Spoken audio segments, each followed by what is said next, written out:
겠습니다. 네, 오늘 참부모 스터디 또 진행을 하게 되는데, 오늘은 특별히 크리스마스 또 이브 날이기도 합니다. 오늘 오프닝 질문으로서 두 가지 질문을 좀 여러분들과 나눠볼 건데, 첫 번째로는 내가 사랑하기 정말 힘든 사람을 사랑했던 경험. 그리고 두 번째, 참부모라는 존재가 되기 위해서, 그러니까 참부모가 되기 위해서 내가 가져야 할 것은 무엇일까? 아니면 참 부모님께서 이걸 가졌기 때문에 참 부모다 말할 수 있는 이것을 한번 나눠보도록 하겠습니다. 네, 이 두 질문을 생각해 주시고요. 오늘 10월 11번째 강의고요. 제2회 3차 7년 노정, 광야 노정의 또 스토리를 다루려고 합니다.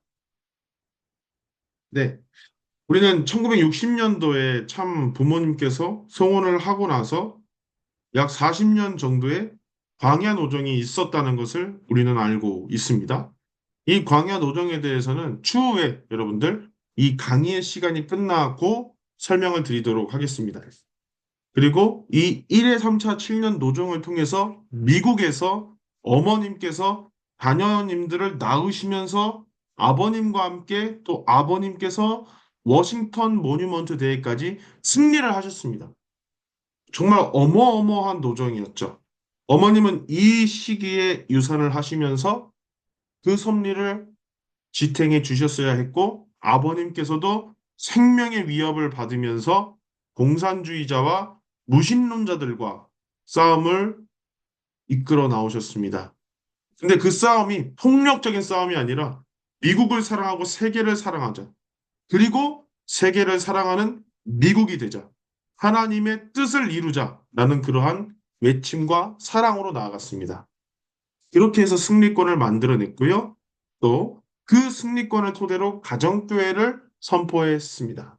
이 이후에 모스크바를 must go 해야 된다는 그러한 뭐 농담 섞인 농담이 아니죠. 아버님은 한다면 하는 사람이었습니다.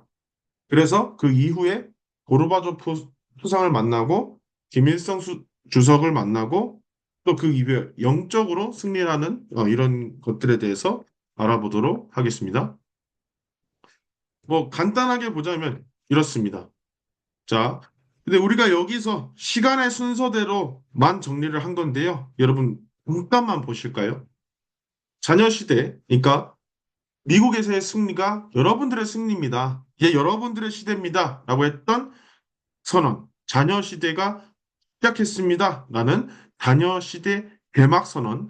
그 다음에 흥제님께서 성화를 하셨어요. 성화라는 게 뭐죠? 통일교에서는 장례식을 성화식이라고 합니다.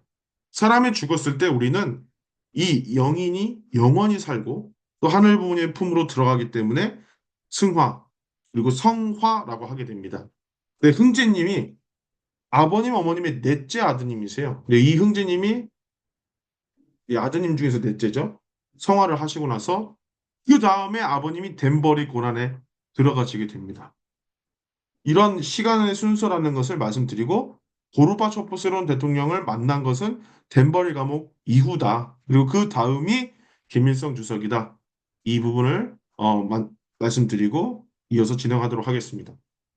우리는 지금도 여러분 있죠? 이 대한민국의 전국의 이 상황들 보게 되면 냉전과 거의 다름이 없습니다.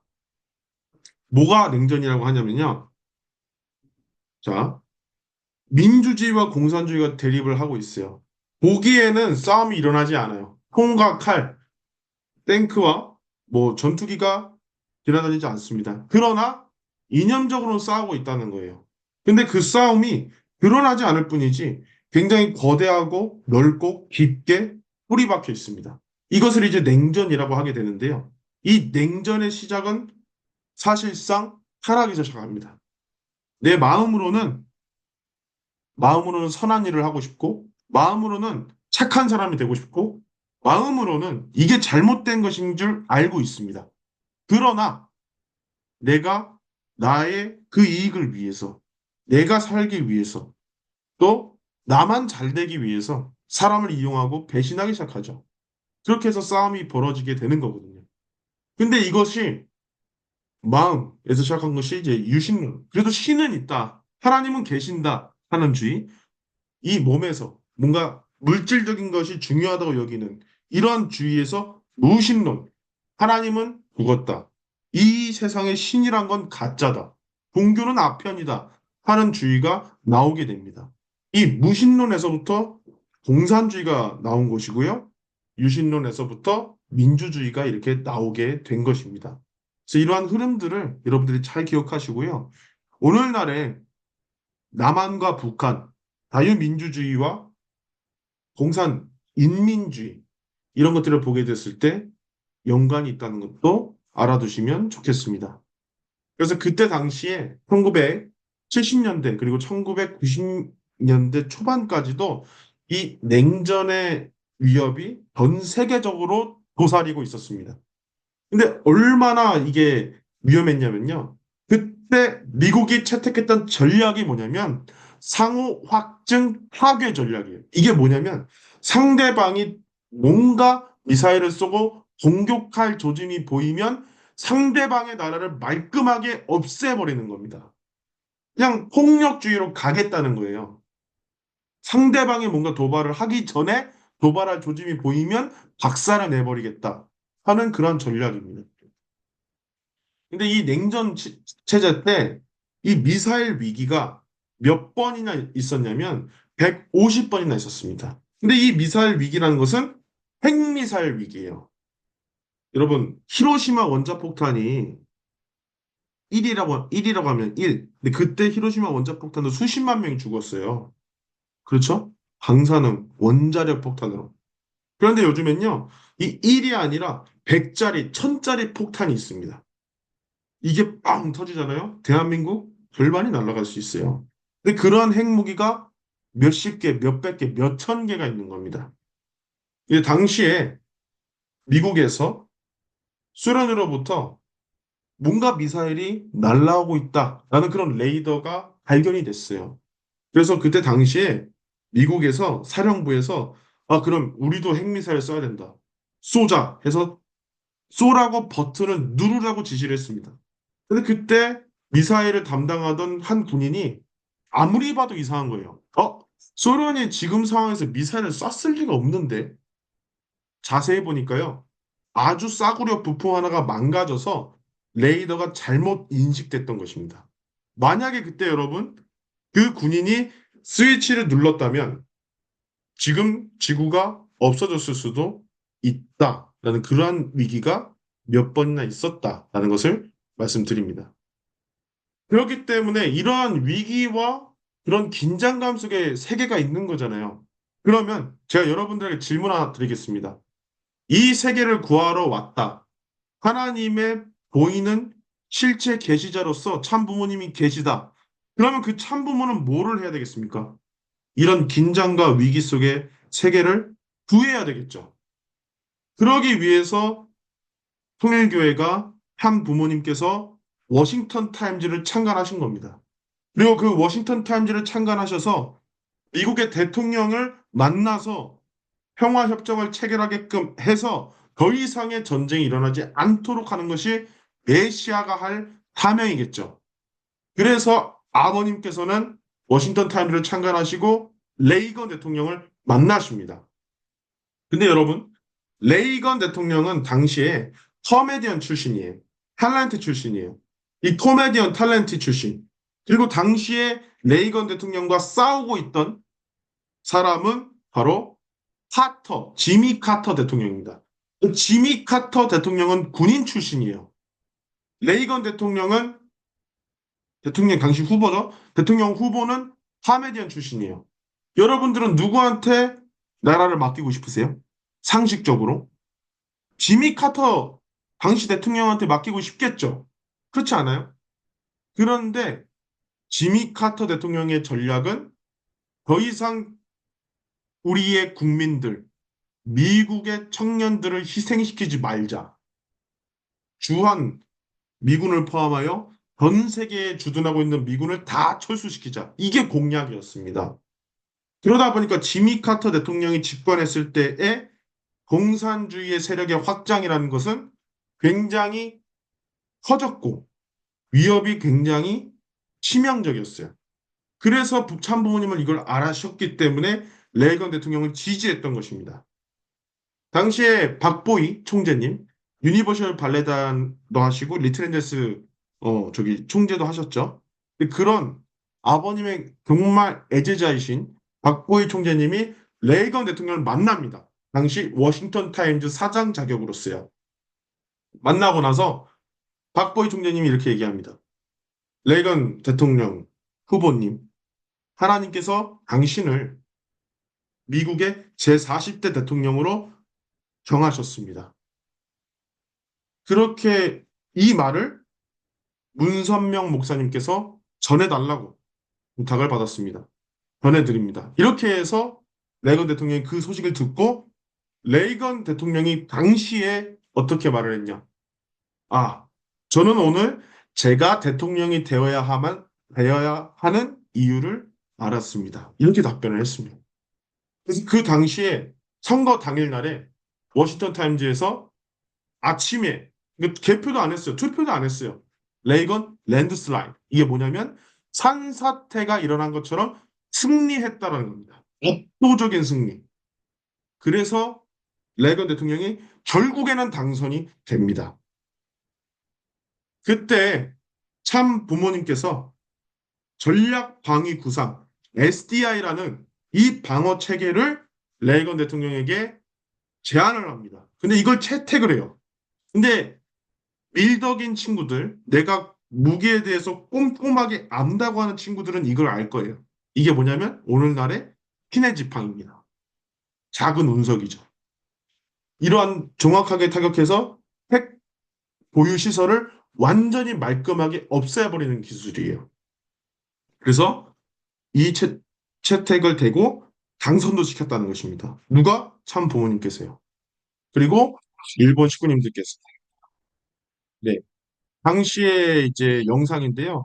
화면에 제일 보이지 않지만 레이건 대통령이 저는 제 인생에 있어서 가장 역동적인 시기를 워싱턴 타임즈와 함께 해왔습니다. 워싱턴 타임즈의 노고와 그 헌신에 깊은 감사를 드립니다. 라는 그러한 내용의 인터뷰였습니다. 그리고 그 뒤에 참 부모님께서 고르바초프 수상, 당시의 소련의 대통령을 만나게 되는데요. 원래 참 부모님께서 두 분이 들어가시는 일정이 아니었습니다. 원래 러시아에서 주장했던 것은 문선명 목사님만 오세요였어요. 그런데 그런데요. 여기도 재밌는 에피소드가 있습니다. 아무리 봐도 그 연락책이나 뭐 중간 업무를 누가 했겠어요? 참부모님이 직접 하시진 않으셨을 거 아니에요. 근데 그것도 박보희 총재님 하셨습니다. 근데 어느 날은 이제 크렘린궁으로부터 연락을 받은 거예요. 문선명 목사님만 들어오시고 한학자 여사님은 들어오시지 않으셨으면 좋겠습니다. 근데 박보희 총재님이 무슨 깡인지 몰라도 아이 그러면 우리는 아무도 들어가지 않을 겁니다. 우리는 그러면 문선명 목사님도 가시지 않을 겁니다. 이렇게 선언을 한 거예요. 그래서 크렘린궁에서 어쩔 수 없이 아 그럼 두 분 다 들어오세요. 이렇게 됐던 겁니다. 당시 소련이 정말 붕괴되어가는 상황에 있었습니다. 여러분, 공산주의라는 게 얼마나 무섭냐면 사람의 의욕을 잃어버리게 만들어요. 그게 왜 잃어버리게 만드냐면 내가 아무리 잘하고 열심히 해도 어차피 나눠지는 건 똑같습니다. 능력대로 나눠지는 게 아니거든요. 그러다 보니까 경제 활동이 좋아져요, 나빠져요? 나빠질 수밖에 없습니다. 지금 북한과 남한의 경제적 격차가 70배 이상 차이 나는 것을 보면 알 수 있는 것이죠. 그러다 보니까 소련의 고르바초프 후상은 당시 대통령은 이 소련을 지키기 위해서 경제를 개방하겠다. 근데 어떤 나라도 도와주지 않습니다. 단 한 사람 빼고요. 그게 문선명 한학자, 한 부모님이셨습니다. 그래서 우리가 들어가겠습니다 해서 들어간 게 아니라 거기서 부른 거예요. 이걸 여러분이 아셔야 되겠습니다. 그래서 그때 고르바초프 수상을 만나서 여러 가지 또 여러 가지 그 회담을 하게 됩니다. 첫 번째로 종교의 자유를 제한을 했었고 종교 지도자들을 양성을 하고 교육을 시킵니다. 그리고 청년 대학생들을 이 미국 자유민주주의 국가의 미국에 보내서 연수를 시킵니다. 3천 명을요. 그리고 그 이전에는 소련과 어떻게 대한민국이 통화할 수 있는 길이 없었어요. 외교할 수 있는 길이 없었습니다. 근데 이것을 뚫어주셨다는 것이죠. 근데 여러분, 이 청년 대학생들, 이 자유민주주의와 하나님주의를 공부했던 청년 대학생들이 고르바초프 수상의 그 경제 개방 정책에 반대하는 쿠데타 세력에 맞서 싸웠습니다. 당시 수십 명의 부상을 당했고 5명의 청년 대학생들이 목숨을 잃었습니다. 그때 3명의 그 청년들이 바로 이때 교육을 받았던 학생들이었습니다. 이런 피나는 희생과 노력이 있었기 때문에 하늘 부분의 섭리가 이어져 왔다는 것에 우리는 큰 감사를 표해야 될 것 같습니다. 근데 아이러니하게 지금까지도 수많은 사람들이 의문을 갖는 게 있습니다. 문선명 한학자가 대단한 사람이 아닌 것 같은데 이 사람들이 지나가고 나서 많은 일들이 일어났다는 거죠. 레닌 동상이 철거가 됐습니다. 그리고 91년도에 고르바초프가 공식적으로 공산당을 해산을 시켰어요. 그리고 그 다음에 동유럽 국가들을 이제 너희들이 이제 독립 국가들이다. 소비에트 연방이 아니다. 이게 뭐죠? 소련이 사실상 해체가 된 것입니다. 그리고 91년도 12월 25일 크리스마스 날이네요. 고르바초프 대통령이 사임을 하게 됩니다. 이러한 흐름들이 있어요. 그런데 아버님과 어머님이 소련에 가고 나서 1년도 안 돼서 이런 흐름들이 있었다라는 것입니다. 이게 우연일까요? 저는 아니라 생각합니다. 근데 많은 사람들이 의문을 가지지만 의문이 해결될 수밖에 없겠죠. 왜 그럴까요? 참 부모님은 내가 어떠한 기업의 이익을 얻거나 당신과의 그 만남을 통해서 내가 금전적인 이익을 얻거나 이 이후에 내가 사업을 하겠다 이런 욕망을 갖고 들어간 게 아닙니다. 이 세계를 구하고 소련을 구하고 그리고 고르바초프 대통령을 구하기 위해서 그 길을 갔기 때문에 진심이었던 것이죠. 그래서 어떤 사람들은 이렇게 얘기합니다. 정치는 정치가가, 외교는 외교관이 할 일이지만 도저히 할 수 없다고 생각되는 그런 일에는 이해관계가 아무것도 없는 종교인이 하는 것이 가장 효과적이라고. 그것을 보여주셨던 것이 참 부모님이셨다는 것을 다시 한번 말씀을 드립니다. 그래서 그때 1990년도 때 고르바초프 수상을 만나고 대통령을 만나고 91년도 때 김일성 주석을 만나게 됩니다.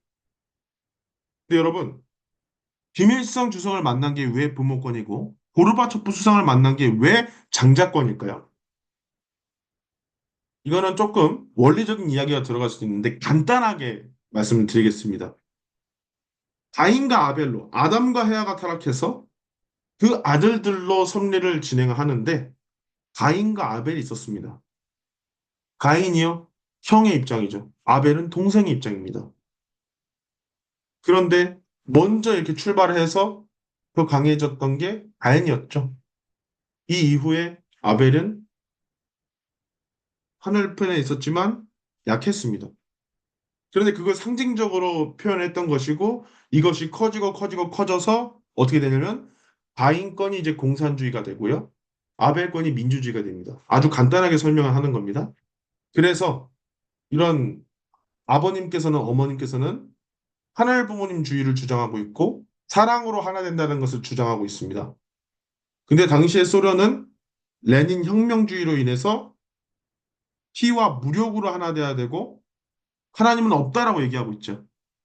그래서 이 소련의 공산주의를 이 하나가 돼야 되는 것이죠. 근데 이것이 바로 실체적으로 장자권을 복귀하고 이제는 하나님주의가 공산주의를 끌어안았다라는 것이거든요. 근데 그 다음에 김일성 주석을 만나는 게 어떤 의미가 있는 것이냐? 김일성 주석은요, 여러분, 그냥 인간적인 지도자가 아니에요. 북한에서는 신입니다. 신이에요. 주체 사상에 보게 되면 김일성 주석은 백두 장군으로서 모든 것은 이 김씨 가문, 그리고 이 혈통에서부터 나온다고 얘기를 하고 있어요. 그리고 김일성 주석은 어버이 수령이라고 부릅니다. 어버이. 뜻이 어떤 뜻이죠? 아버지와 어머니를 합친 게 어버이예요. 부모님이란 소리죠.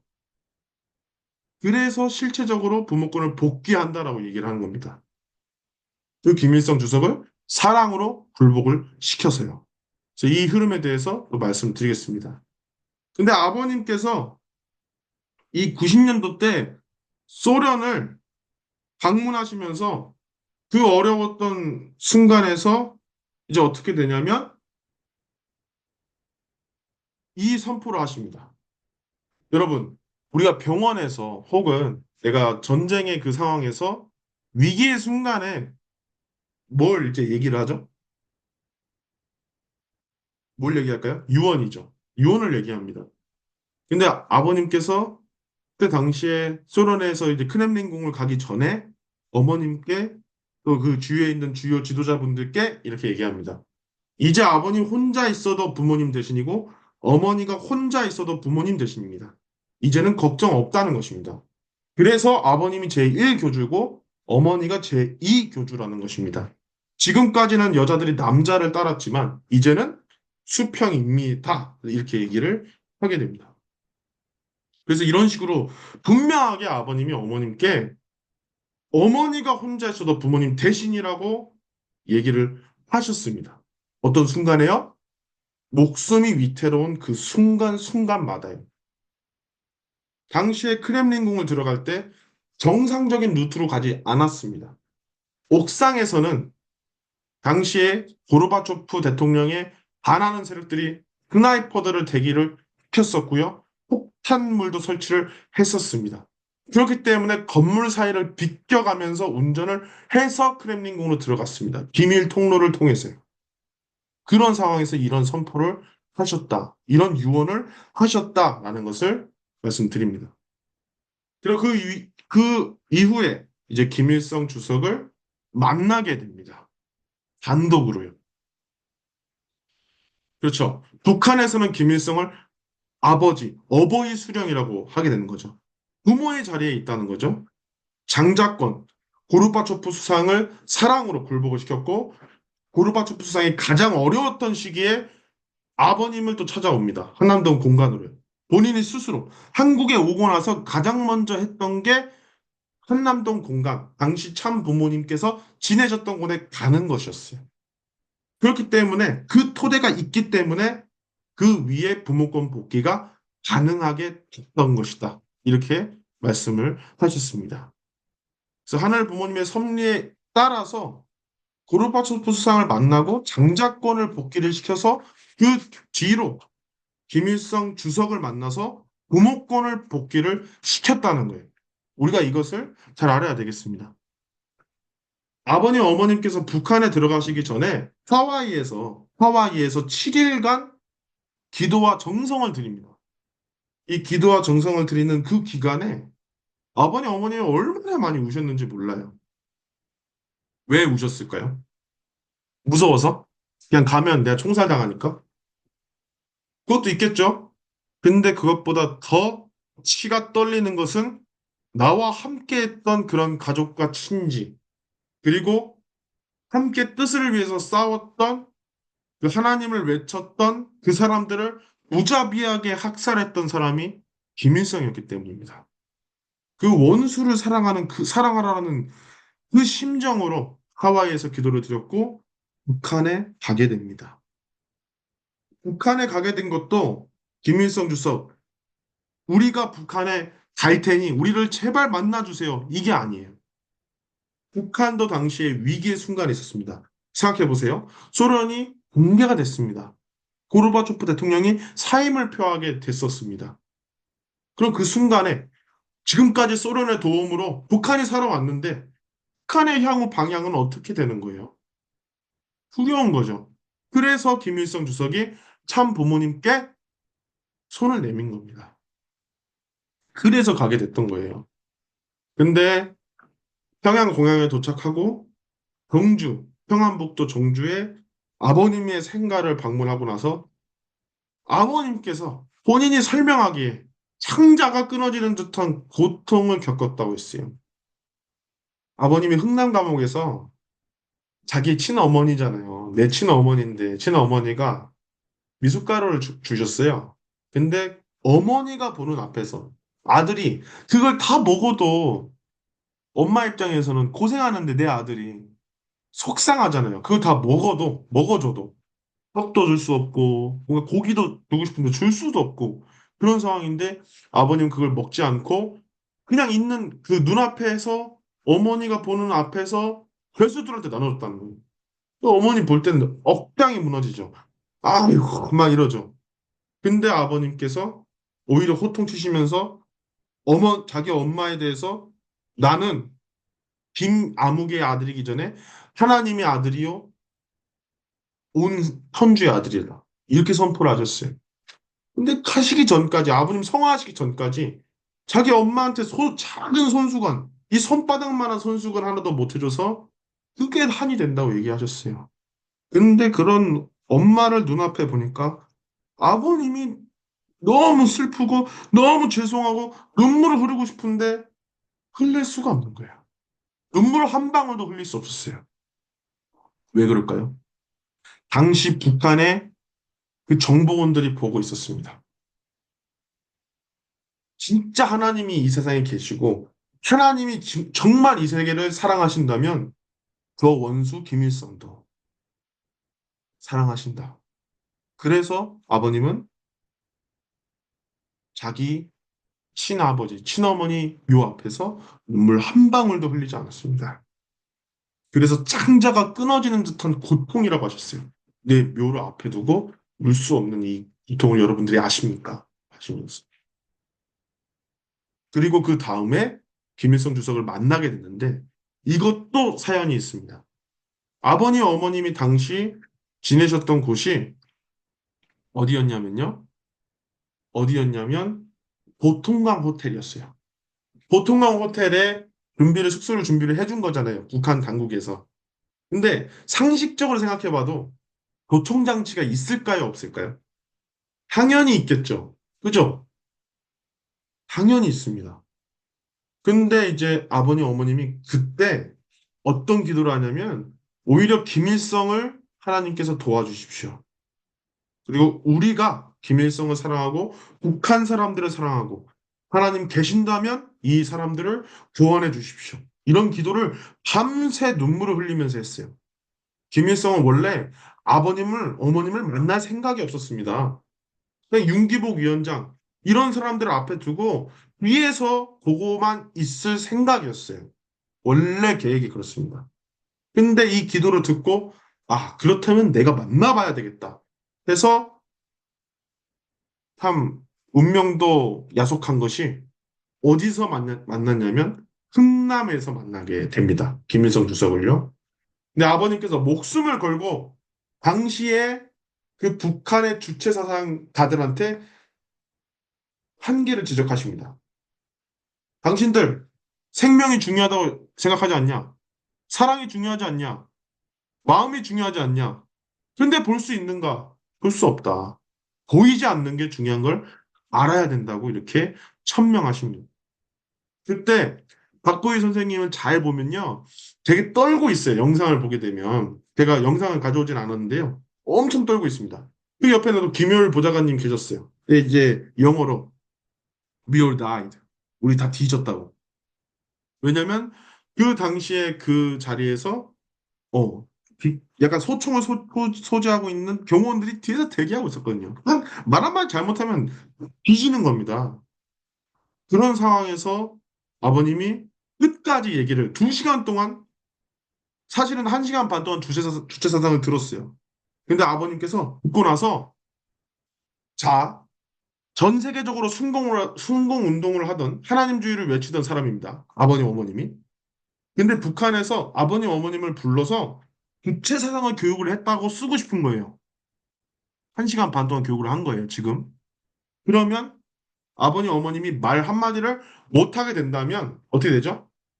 통일교의 교주가 하나님주의를 외치던 승공 운동을 외치던 교주가 김일성의 주체사상에 굴복했다. 이렇게 쓸 거 아니에요? 그죠? 당연한 얘기입니다. 근데 아버님께서 그걸 정확하게 하시고, 아, 이 자리에 지금 보여야 될 사람이 없구만. 한 명이 빠졌잖아. 기자가 빠졌다고. 이러시면서 기자 불러오라고 해서 기자를 불러오신 다음에 2시간 동안 하나님주의를 얘기를 하십니다. 그렇게 이 회담이 진행이 됐다는 것을 말씀드립니다.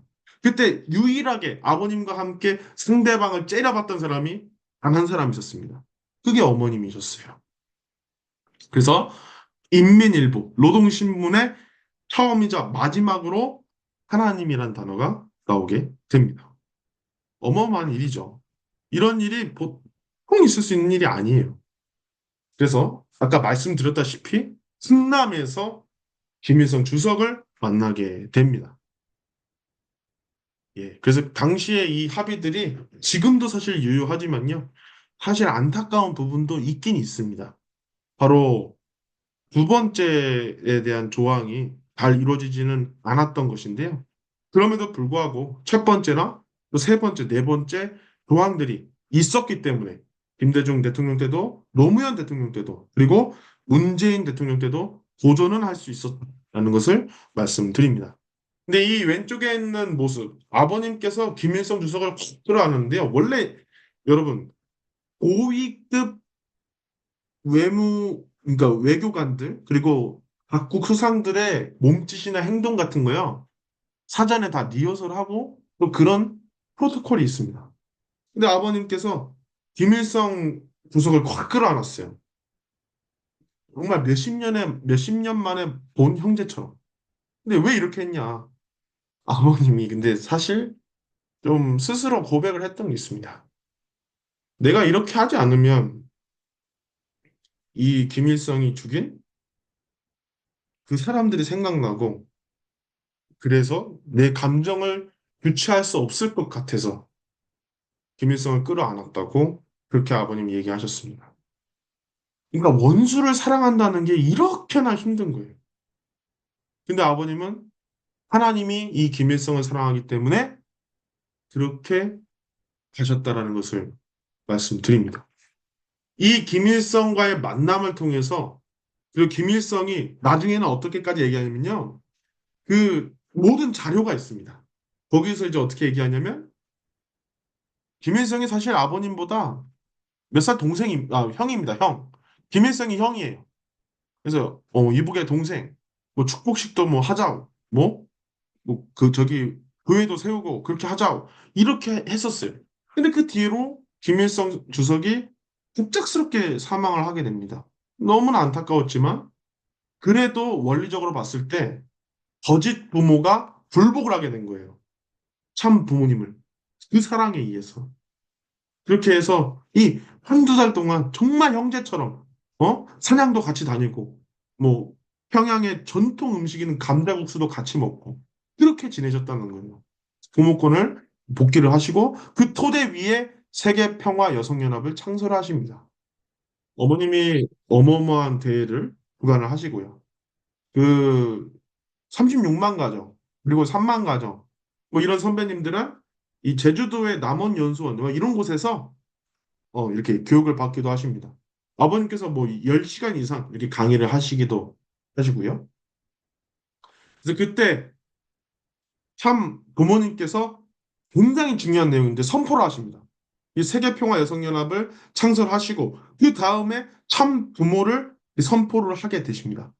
이제 우리가 참 부모입니다라는 것을 이 얘기를 하게 되십니다. 그런데 그냥 뭐 이런 과정을 통해서 참부모 되셨습니다. 그럴 수 있어요. 근데 더 중요한 게 있습니다, 여러분. 바로 첫 번째 참부모라고 얘기하십니다. 그 마지막에 보게 될까요? 이 자리에 왕림하신 분 모두가 저희의 인도함을 따라 참부모가 되기를 바랍니다. 이게 굉장히 중요한 내용입니다. 우리 기독교에서 얘기하는 교리, 불교, 또 천주교, 또 천도교, 뭐 기타의 종교들, 이슬람교 포함해서 모든 종교들은 메시아가 되자고 얘기하지 않습니다. 특히 기독교는 그런 계열이 더 심하죠. 여러분들은 죄인입니다. 예수를 믿고 천국에 가십시오. 여러분들은 죄인이니까요. 이렇게 얘기한단 말이죠. 이렇게 참부모가 되자고 얘기한 종교 지도자가 한 사람도 없었어요. 왜? 하나님은 모든 인간이 나의 자녀이기 때문에. 그렇기 때문에 하나님은 당연히 인간을 두고 자기보다 더 높기를 바라게. 당연한 얘기죠. 이 얘기를 천명하신 겁니다. 그래서 그 다음에 이제 기도의 내용들이 바뀌게 되죠.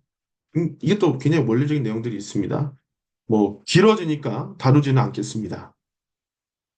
그 다음에 여성연합을 창설하시고 참부모를 선포하시고 그 토대 위에서 지금의 협회의 이름 세계평화통일 가정연합을 창립하게 되십니다. 우리는요, 우리의 꼴은 종교가 아니에요. 어떤 교리를 세우자는 게 아니에요. 하나님의 가정을 찾자고 하는 겁니다. 그래서 여러분, 이 강의를 하고 있는 저도요, 고백합니다. 제게 제일 중요한 건 종교의 교리가 아닙니다. 바로 저의 가정인 것이죠. 여러분들도 그렇기 때문에 여러분들의 가정이 이제 가장 큰 목적이 되는 것이죠. 이 세상에 있는 모두가 그래야 된다라는 것을 이야기를 하십니다. 뭐 훈독회도 이때 제정을 하시고요. 예, 넘어가겠습니다. 자르딘 세수막 농장이라고 이렇게 하게 되고 왜 그 많고 많은 도시 중에서 브라질 자르딘을 선택했냐? 솔직히 좀 의문이 많이 드시죠? 이 척박한 땅을 왜 선택했냐? 그렇게 많은 돈을 들여가면서. 근데 다 이유가 있습니다. 이 자르딘이라는 곳에 사람의 손길이 닿지 않았고, 그리고 이 해류와 조류의 이런 흐름에 의해서 거의 정말 볼 수 없는 그런 생물체들이 많은 곳이 바로 자르딘이었어요. 그래서 참 부모님께서 만약에 인류가 타락하지 않았다면 이상세계가 이런 모습이었을 거다. 자연의 모습을 보고 그리고 기도와 정성을 드리면서 그러한 또 정성을 드리고 선포를 하셨던 곳이기도 합니다. 제 부모님께서도 자르딘에서 100일 이상의 수련을 보내기도 하셨고요. 넘어가겠습니다. 제 1선언, 2선언, 3선언, 4선언, 5선언, 6선언, 7선언, 8선언 이렇게 하게 되는데요. 그래서 이때 뭐 한 가지 한 가지 다 의미가 있습니다. 그래서 추후에 또 심화 스터디를 통해서 다루도록 하겠습니다. 그래서 어머님께서 이 성약시대 선포도 사실 제일 많이 하셨어요. 아버님이 아버님이 폐가 굉장히 안 좋습니다. 왜냐하면 흥남 감옥에서 그 암모니아 비료를 옮기고 그 독가스를 뭐 흡입하고 밥도 막 탄밥 먹고 그러한 상황에서 지내기 때문에 몸이 망가질 수밖에 없는 거죠. 근데 나중에 그 육체적인 한계가 아버님도 오시잖아요. 그래서 어머님께서 그런 아버님을 대신해서 자녀님들을 데리고 그 100개국 이상을 순회를 하셨어요. 그 성양시대 선포를 어머님께서 200회 이상 하셨다는 것입니다. 참된 가정과나 뭐 이러한 선포들을 하시고요. 세계평화 통일 가정연합을 만드십니다. 그래서 아버님이 그런 어머님에게 너무 감사한 거예요. 원래 내가 중심적으로 해야 되는 건데, 함께 하는 게 맞지만요. 내가 해야 되는 건데, 어머님께서 대신해 주셨습니다. 어머님 감사합니다. 엄마 감사합니다. 이러면서 표창장도 주시기도 하셨다는 것이죠. 근데 많은 우리 선배들이, 특히나 원로 선배님들이 오해하십니다. 어머님은 아버님의 그늘에 있었다고. 근데 그렇지 않다는 거죠. 어머님이 세계를 돌았으면 아버님보다 더 돌았고요. 그리고 아버님보다 더 이런 성약시대 선포를 하셨다는 겁니다. 저는 결코 아버님과 어머님의 그 위아래를 얘기하는 것이 아니라 두 분이 함께 섭리를 하셨다라는 것을 말씀드립니다.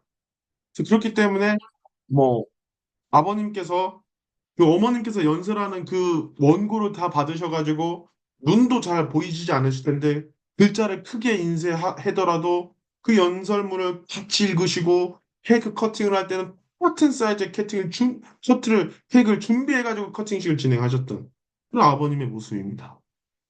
이거 자취했다는 거예요. 모든 순간과 상황들.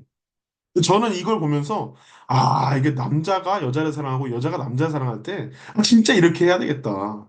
내가 일을 하지 않더라도, 내가 오늘 하루 쉬는 날이라도, 뭔가 내가 아내를 생각한다면, 이제 일하는 마음으로 하루를 이렇게 보내는 거죠. 그리고 즐거운 마음으로, 때로는. 그렇게 해야 되겠구나. 그게 공명되는 거겠구나. 생각을 또 하게 됐습니다. 여러분들도 복을 받고 가정을 꾸릴 때 그러한 가정이 됐으면 좋겠다. 그런 생각도 하게 됩니다. 그걸 가장 보여주셨던 게 참 부모님이셨고요. 그 다음에 뭐 영계 해방, 청평 섭리들도 꾸준하게 진행이 됩니다. 왜 그럴까요? 그런 부모권 복귀 그 이상의 토대가 있었기 때문에 이제 청평 섭리들을 진행하실 수 있게 되는 것입니다. 네, 뭐 여러 가지 선언들이 있고요. 그런데 아버님께서 굉장히 어려웠던 그런 부분들도 있었습니다. 문흥진님께서 굉장히 정말 부모님을 생각하시는 분이었어요. 흥진님이 가장 많이 하셨던 훈련이 뭐였냐면 경호 업무였습니다. 경호, 볼까요? 키는 거잖아요. 경호, 버디가드. 그렇죠? 근데 흥진님께서 가장 많이 하셨던 훈련이 야간 훈련, 그리고 몸을 던지는 훈련입니다. 여차한 순간에 한 부모님 대신에 내가 총알을 맞겠다 하는 그러한 훈련을 계속 시키셨고 본인이 계속 많이 하셨어요. 내가 항상 입버릇처럼 얘기하는 게 엄마, 내가 엄마 지킬 거야. 이렇게 얘기를 하셨던 겁니다. 근데 그런 흥진님께서 어느 날 정말 불쌍하게 부모를 먼저 여의고 정말 아주 어렵게 살아가고 있는 이세 두 명이 있었어요. 흥진님을 마치 진짜 친형처럼 따랐고 흥진님도 그들을 친동생처럼 생각했습니다. 근데 어느 날 사고가 일어나게 돼요. 근데 그 사고에서 그냥 사고가 일어났는데 흥진님만 생활을 하시고 돌아가시고 뇌사 상태에 빠진 거죠. 정확히 말하면 뇌사 상태. 나머지 두 분은 사셨습니다. 그런데 그 사고의 현장에 가보니까 이 타이어가 그 정말 큰 트럭과 충돌이 돼가지고 교통사고로 돌아가신 거거든요. 뇌사 상태에 빠진 거거든요. 근데 그 핸들이 차 쪽으로 돼 있다는 것이죠. 흥진님께서 그 자녀들을 살리기 위해서 내 몸을 에어백으로 쓰게끔 해서 그 두 명의 동생들을 살리셨습니다.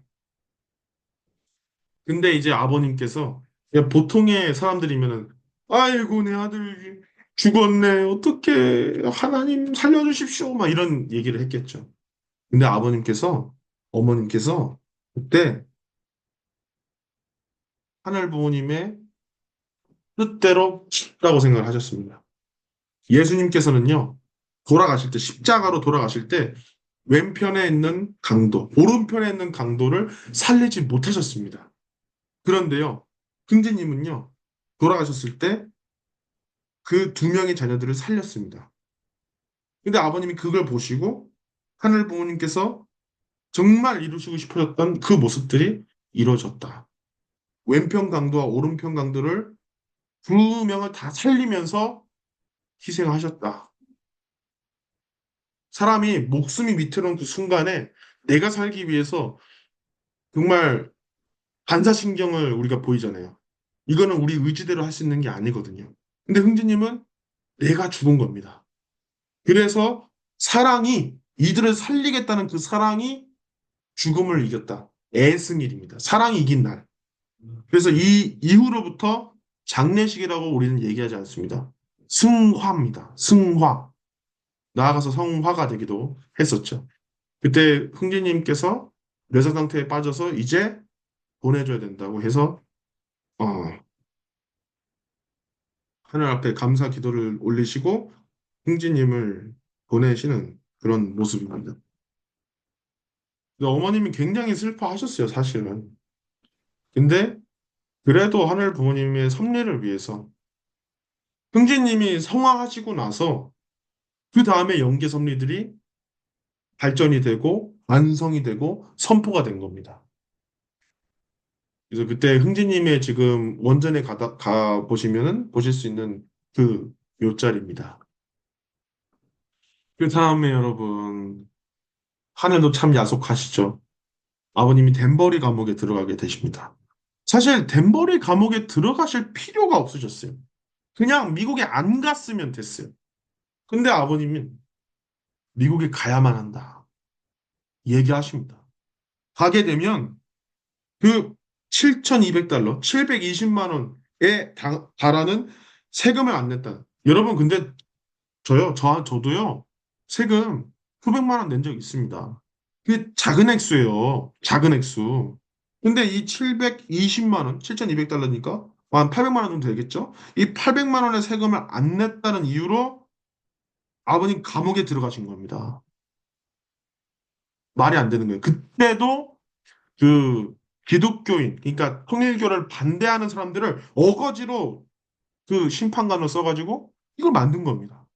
아버님 되게 억울하게 들어가셨어요. 미국에 안 가면 됐는데 미국을 살리겠다고 가셨어요.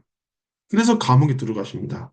감옥에 들어가는 날 미국 전역에서 이제 통일교는 끝장났다. 문선명은 죽을 거다. 이런 얘기들이 돌았어요. 실제로 덴버리 감옥에서 이 84년이잖아요, 여러분. 소련 공산당 해체 안 됐습니다, 이때. 그래서 공산당 스파이들이 들어와서 아버님 죽이려고 그랬어요, 사실. 아버님 덴버리 감옥에 들어가서 가장 먼저 했던 거 자기의 몸을 숨길 수 있는 장소를 찾아봤던 것입니다. 그런 위기 속에서 계셨고요. 그런데 그래도 하늘은 의인을 찾으십니다. 억울하게 들어갔다는 것을 알았어요, 사람들이. 그래서 그들이 목소리를 냅니다. 레버넌 문, forgive us. 우리를 용서해 주세요. 미국을 용서해 주세요. 이렇게 얘기를 하게 됩니다. 그래서 이때 수많은 단체들이 아버님의 무죄를 호소하면서 나아갔습니다. 그래서 그때 덴버리 순환에서 아버님이 오히려 이 위기의 순간에 이 기회다. 그래서 원리 강의 테이프도 드리고 또 공산주의를 종언시켜라. 그래서 닥터 케플란 박사에게 얘기합니다. 덴버리 감옥에서 지시하신 거예요, 사실 이거. 근데 당시에 소련이 지배하고 있던 전 세계의 영토 혹은 영향력 3분의 2였습니다. 공산주의는 앞으로 뭐 미래가 창대하다고 생각했어요. 그래서 사람들이 공산주의는 뭐 영원할 거다. 이렇게 생각했단 말입니다. 근데 아버님께서 닥터 케플란 불러가지고 이복의 케플란 박사 앞으로 공산주의는 10년 이내에 반드시 망한다고 반드시 머스트죠. 망한다고 얘기하라고. 케플란 박사가 아유 그래서 공산주의가 과연 망할까요? Maybe 아마도라고 하는 건 어떻습니까? 아버님이 엄청 화내시면서 으아 말도 안 된다고 머스트 써야 된다고 반드시 망한다고 얘기해라. 근데 반드시 망한다고 얘기를 했습니다. 근데 어떻게 됐죠? 망했죠. 참 대단한 일들입니다. 그래서 우리가 이런 아버님의 또 어머님의 이 노정들을 보면서 이러한 것들을 우리가 알 수 있을 것 같아요. 첫 번째로 그런 사랑하기 힘든 그 원수입니다. 정말 원수, 찢어 죽이고 싶은 원수예요. 아버님이 왜 성화를 생각보다 더 빨리 하게 됐는데요. 폐가 망가지고 몸이 망가졌잖아요. 그런 젊은 청춘들의 그 세월들을 앗아갔던 그 원수를 사랑했어야 했고, 또 참 부모의 이름으로 그 섭리를 이끌어 나가야 됐었고, 나아가서 자신의 가장 사랑하는 아들을 잃고도 슬퍼하지 않고, 오히려 하늘 부모님의 뜻대로 그 섭리를 이끌어 나오셨던 그런 순간들을 우리가 보게 됩니다.